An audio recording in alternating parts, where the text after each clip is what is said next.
오늘 말씀의 제목은 하나님의 영광을 빼앗지 않는 인생입니다. 만약 하나님께서 우리 개개인의 삶을 평가하셔서 기록을 남겨주신다고 한다면 여러분은 어떤 인생을 살았다고 기록을 남기고 싶으십니까?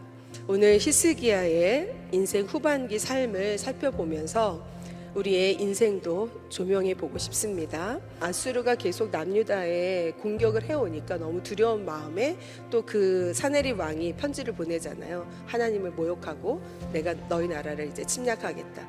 그래서 그 편지를 두고 하나님 앞에 간절히 기도해서 하나님께서 남유다가 할 수 없는 전쟁의 승리를 가져오십니다. 하나님이 전쟁에서 이겼고 그 왕이 죽었고 어느 정도 이제 남유다에 안정기가 왔다라는 거죠. 그렇게 안정기가 왔었을 때 그 국가가 형통하고 복을 누리고 있을 그때에 청천벽력과 같은 일이 생긴 거예요. 그 일이 뭡니까? 중병에 걸립니다. 히스기야가 점점 쇠약해져 가고 이제 죽을 수밖에 없는 상황이 된 거예요. 그때에 히스기야에게 찾아온 사람이 있습니다. 바로 하나님의 선지자 이사야였어요. 이사야가 찾아왔을 때 여러분 히스기야가 어떤 희망을 가졌을까요? 하나님이 혹시 나를 치료해 주시는 게 아닐까라는 희망을 가졌을 것 같아요. 그런데 이사야의 입에서 나오는 이야기는 죽을 것이라는 거예요. 너의 집을 정리해라, 시간을 주겠다라고 하나님이 가서 전해라고 그 희망이 아닌 절망적인 메시지를 받고 히스기야가 너무 이제 막 애통한 거죠. 왜냐하면은 히스기야가 그때 나이가 37살 정도밖에 되지 않았던 아주 젊은 나이였어요. 히스기야가 25살 때 왕위에 오릅니다. 그리고 히스기야는 하나님을 신뢰하고 의지했어요. 하나님의 뜻대로 나라를 다스리려고 엄청 노력을 했어요. 그랬던 히스기야인데 자신의 병을 하나님이 고쳐준 것이 아니라 너가 가지고 있는 것들 다 정리해, 이런 이야기를 들으니 얼마나 억울하겠습니까? 하나님 저를 좀 치료해 주세요라고 막 떼를 쓰기 시작을 했어요. 기도했을 때에 다시 하나님이 이사야 선지자를 히스기야에게 보내죠. 그리고 하나님이 너의 기도를 들으셨다. 그리고 너의 생명을 15년을 연장시켜 주겠다. 그의 증거로 해시계가 뒤로 물러가는 기적도 하나님이 히스기야에게 보이십니다. 하나님이 그 뜻을 돌이키실 때에는 하나님의 나라를 세우기 위한 필연적인 응답이라는 것을 기억하셔야 된다는 거예요. 첫 번째 이유는 아수르에게서 유다를 구원하기 위함이고요. 두 번째 이유는 하나님의 명성을 지키기 위한 것이라는 거예요. 그리고 세 번째는 다윗을 위한 것이다 라고 이야기하고 있어요. 아수르에게서 유다를 구원하셨죠. 히스기야는 그때까지 아들이 없었어요. 그렇기 때문에 그 15년 동안에 하나님께서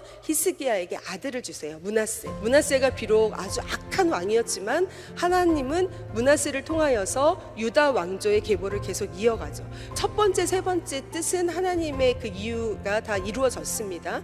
그런데 두 번째, 하나님의 명성, 히스기야에 의해서 하나님의 영광을 빼앗기게 됩니다. 바벨론 왕이 히스기야가 병들었던 이야기를 듣고 사자를 보냅니다.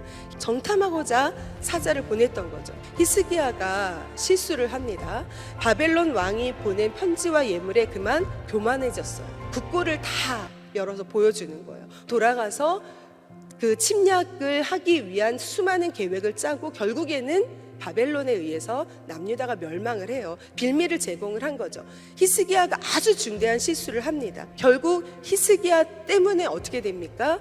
그 이후에 그 자손들이 70년이나 나라를 빼앗겨요. 포로 생활을 하고 예수님 오시기 전까지 400년 동안이나 이스라엘이라는 나라를 제대로 재건하지도 못하는 아픔을 겪게 됩니다. 그런데 얼마나 이기적입니까? 자신의 자녀들이 모든 재산이 옮겨갈 거고 너의 자녀들이 이제 포로가 될 거라고 얘기하는데도 히스기야는 내 때의 평강을 주시는 것만으로도 감사합니다. 자신의 자녀들이 고통을 당하고 자신의 나라가 빼앗기는 거에 대해서 전혀 가슴 아파하지 않았다는 거죠. 그런데 하나님은요, 이 히스기야의 인생을 어떻게 평가하셨냐면 히스기야의 업적을 칭찬하고 히스기야를 선왕으로 축복해 주셨어요. 왜? 다윗의 행위를 따랐다라는 거예요. 우리 인생도 마찬가지입니다. 수많은 사건과 사고들 속에서 하나님의 뜻대로 우리는 성공한 것도 있지만 잘못 선택을 하고 실수로 인해서 하나님의 이름에 먹칠한 일도 수많이 많았을 거예요. 그런데 좋으신 하나님은 우리의 실수와 실패를 기억하여서 우리 인생을 기록하는 것이 아니라 우리가 어찌하든지 하나님의 뜻대로 살려고 노력했던 그것을 더 기뻐하시고 상 주시는 하나님인 줄로 믿습니다.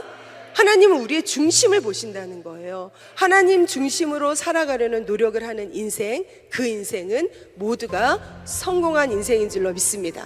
우리 스스로를 사랑하고 성령님의 이끄심을 따라 한 걸음 한 걸음 살아가는 저와 여러분이 되기를 간절히 원합니다.